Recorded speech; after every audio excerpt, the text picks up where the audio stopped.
Hello friends, today practice bits నియంత్రణ సమన్వయ వ్యవస్థ. దీంట్లో చాలా ఇంపార్టెంట్ బిట్స్ ఉన్నాయి, మీకు చాలా యూస్ఫుల్గా ఉంటాయి. ఈ వీడియోకి ఒక లైక్ చేయండి. మీ లైక్లే నాకు ఎంకరేజ్మెంట్. కంపల్సరీగా ఒక లైక్ చేయండి. ఫస్ట్ బిట్, శరీరంలో జరిగే ఉద్దీపన ప్రతిస్పందనలకు ప్రధాన కారణం నాడీ వ్యవస్థ. శరీర విధులను మెదడును నియంత్రిస్తుందని మొదటిసారిగా కనుగొన్నవారు గ్రీకులు. శరీర విధులను రెండు రకాల నాడులు నియంత్రిస్తాయని తెలిపిన శాస్త్రవేత్త ఎవరు అంటే గాలను గ్రీక్ సైంటిస్ట్. గ్రీకు. నాడీ వ్యవస్థలోని అతి సూక్ష్మ ప్రమాణాలు నాడీ కణాలు. వాయుగోనులు అంటే శ్వాస వ్యవస్థలో, నెఫ్రాను విసర్జక వ్యవస్థలో. ఈ గ్లియల్ కణాలు కూడా నాడీ వ్యవస్థలోనే, అవి సపోర్టింగ్ ఫుడ్ సప్లైకి యూజ్ అయ్యే కణాలని గ్లియల్ కణాలు అంటారు. నాడీ కణ అధ్యయనాన్ని ఏమంటారు? నాడీ కణ అధ్యయనాన్ని న్యూరాలజీ అంటారు. మానవుడి దేహంలో అతిపెద్ద నాడీ కణం పొడవు 90 సెంటీమీటర్స్ నుంచి 110 సెంటీమీటర్స్ ఉంటుంది. Option 3 is the correct. నాడీ కణంలో కేంద్రకం ఉన్న భాగం. కేంద్రకం ఎక్కడ ఉంటుంది? కణదేహంలో సైటాన్లో ఉంటుంది. ఆప్షన్ 1. నాడీ వ్యవస్థలోని నాడీ కణాల సంఖ్య ఓల్డ్ బుక్లో 10 బిలియన్స్ ఉంది, అదే న్యూ బుక్లో 100 బిలియన్స్ ఉంది. ఇది ఒకసారి చెక్ చేసుకోండి, 100 బిలియన్స్. నెక్స్ట్, శరీరంలో నాడీ ప్రచోదనాలను మెదడుకు పంపే నాడులు. మెదడుకు పంపేవి అభివాహిక నాడులు, జ్ఞాన నాడులు. Option 4 is correct. శరీర పరిమాణంలో పోల్చినప్పుడు ఏ జీవి మెదడు పెద్దదిగా ఉంటుంది? శరీర పరిమాణంలో యాక్చువల్గా అయితే జీవులన్నిటిలో ఏ జీవి మెదడు పెద్దదంటే మానవుడు. ఇక్కడ శరీర పరిమాణంలో పోల్చినప్పుడు అప్పుడు ఏదవుతుందంటే శురువు అవుతుంది. 4 ఈజ్ ద కరెక్ట్ ఆన్సర్. మస్తిష్కంలో ఎందులోని భాగం? మస్తిష్కము ఎందులో భాగం అంటే ముందు మెదడులో మస్తిష్కం అనేది ఉంటుంది. నెక్స్ట్, స్త్రీ పురుష మెదడు బరువులో వ్యత్యాసం ఎంత? వాళ్ళ బరువులో వ్యత్యాసం ఎంత అంటే 100 grams అనేది ఉంటుంది. అంటే మేల్లో బ్రెయిన్ ఎక్కువగా ఉంటుంది, ఫిమేల్లో తక్కువగా ఉంటుంది. వాళ్ళిద్దరి మధ్య వ్యత్యాసం ఎంత ఉందంటే 100 grams అనేది ఉంటుంది. నెక్స్ట్, మానవ శరీరంలో నాడుల సంఖ్య. మానవ శరీరంలో మొత్తం నాడులు, కపాల నాడులు అయితే ఇవి, పరిధీయ నాడులు అయితే ఇవి, మొత్తం కలిపితే 43 జతలు ఉంటాయి. Answer 3 is the correct. వెన్నుపాములోనే 2 మూలాలు వేర్వేరు విధులు నిర్వహిస్తాయని తెలిపినవారు. 2 మూలాలు వేర్వేరు, ఉదర మూలము, పృష్ఠ మూలము అనే 2 ఉంటాయి. 2 వేర్వేరు విధులను చేస్తుందని చెప్పింది ఎవరంటే Francois Magendie. Option 2 is the correct. క్రింది వాటిలో కండర చలనాన్ని నియంత్రించేది. క్రింది వాటిలో కండర చలనాన్ని నియంత్రించేది ఉదర మూలమే కండరాలని, మన బాడీలో ఉన్న కండరాలని నియంత్రించేది. వేడి నొప్పిని ప్రతిస్పందించడం అనేది క్రింది వాటిలో దేని ఆధీనంలో ఉంటుంది? వేడి నొప్పిని ప్రతిస్పందించేవి ఇది మస్తిష్కము. అల్లరి మూకను దండించే విషయంలో విపరీతమైన కోపాన్ని చూపిన ఉపాధ్యాయుడిలో సక్రమంగా పనిచేయని మెదడులోని భాగం.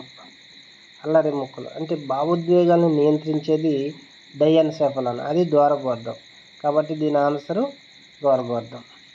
నెక్స్ట్, శ్వాసక్రియ నాడీ స్పందనలు దేని ఆధీనంలో ఉంటాయి? శ్వాసక్రియ కానీ నాడీ ఇవి మన కంట్రోల్లో లేనివి ఇన్వాలంటరీ ఫంక్షన్స్ అన్నీ మధ్యముఖంలో ఉంటాయి.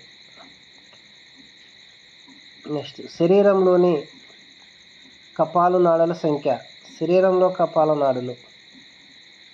నాడులు ఇందాకే మనం చెప్పుకున్నాం 12 జతలు ఉంటాయని.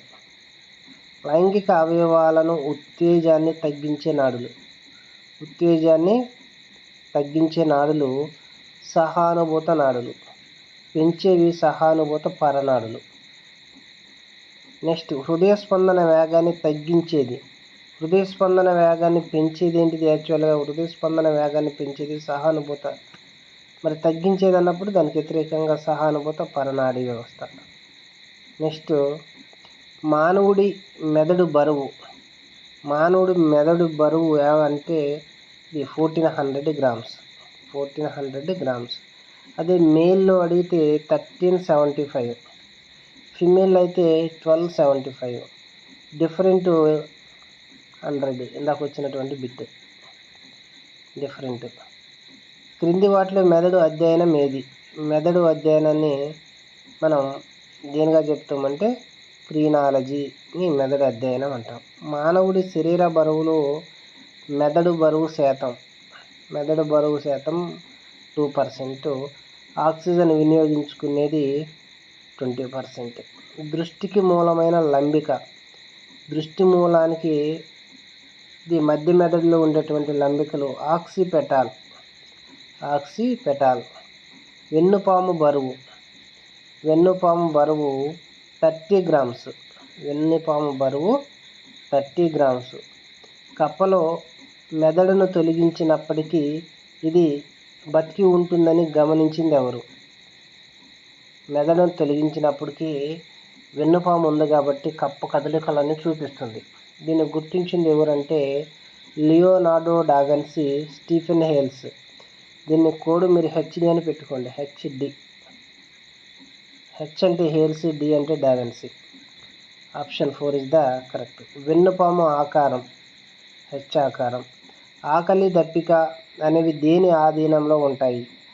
ఆకలి, దప్పిక అనేవి దేని ఆధీనంలో ఉంటాయి అంటే హైపోథలామస్ ఆధీనంలో ఉంటాయి. ఆకలి, దప్పిక అనేది గ్రీలిను, లెప్టిన్ హార్మోన్స్ సంబంధించి ఉంటుంది అది. నెక్స్ట్ క్రింది వాటిలో రెండో మెదడు ఏది? రెండో మెదడు స్టమక్. దీన్ని జీర్ణ నాడీ వ్యవస్థ అని కూడా అంటారు. 30. నెక్స్ట్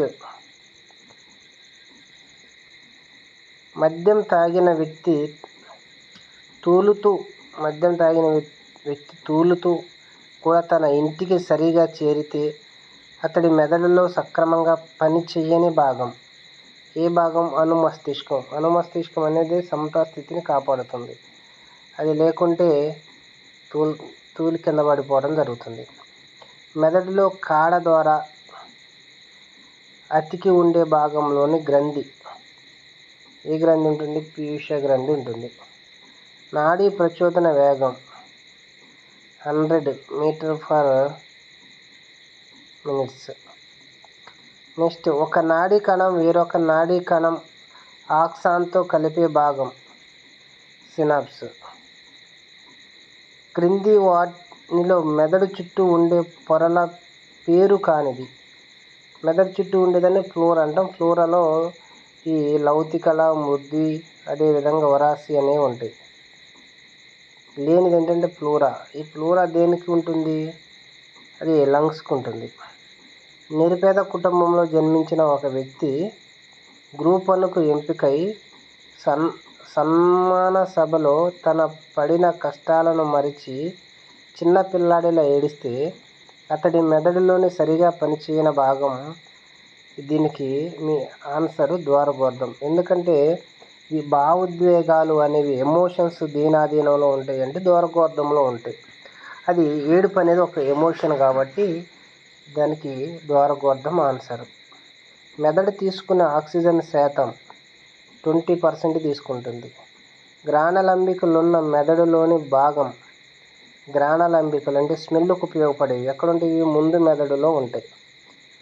ఒక వ్యక్తిలో క్లోమ గ్రంథి సక్రమంగా పనిచేయకపోతే సంక్రమించే వ్యాధి చక్కెర వ్యాధి, డయాబెటీస్ మిల్లిటస్.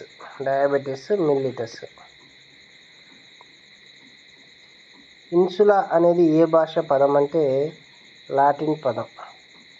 ఇన్సులిన్ని మొదటిసారిగా ఏ జంతువులో కనుగొన్నారు అంటే కుక్కలో కనుగొన్నారు.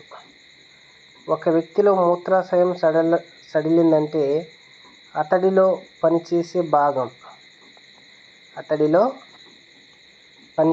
భాగం మూత్రాశయం సడలింది అంటే సహానుభూత నాడి.